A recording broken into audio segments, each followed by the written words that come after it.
What do you see as the moral purpose of the United States in the way you mentioned it just now? Well, we've been the shining light of not only being a democracy ourselves and, having political opponents respect each other and work well together, but also, saying that even though we're in this very powerful position, we won't abuse that position.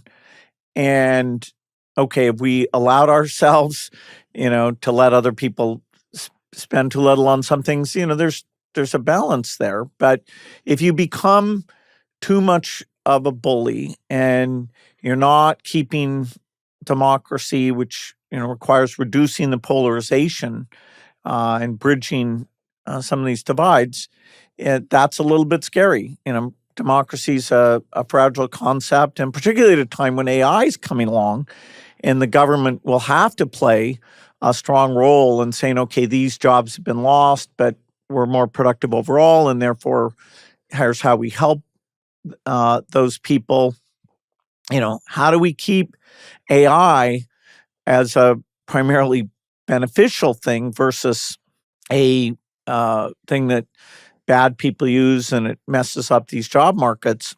That I expect the 2028 presidential debate, AI policies will be the most important thing. And I was a little bit surprised in this election that wasn't discussed hardly at all. Yeah, that's such a good point. I didn't actually think of that, but you're right. It didn't come up at all.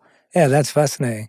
How do you prepare for something like that? It would need to be surrounded by the right people and having the parties. Well, you've got to educate everyone. You can't count on the technologists to shape these things. Social networking, we're still arguing about what the policy should be. And, the fact that algorithms reward outrageous things that even if they're not at all factual, and AI heightens all of that. And, this is an era where getting the politicians to see the technology, including all this good stuff, personal tutors, better medical care, even making the government more efficient. This is the most promising set of tools because bureaucratic paperwork, AIs actually are pretty darn good at reading and processing those kinds of things. So, we're on the precipice of these AI breakthroughs, the reliability and capabilities.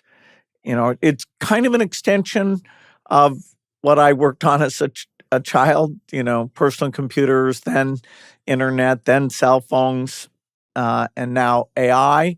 But it's because it's super intelligence, it's of a different character, and it'll put us to the test on how we work together within the U.S. and how countries work together. Yeah, it's interesting.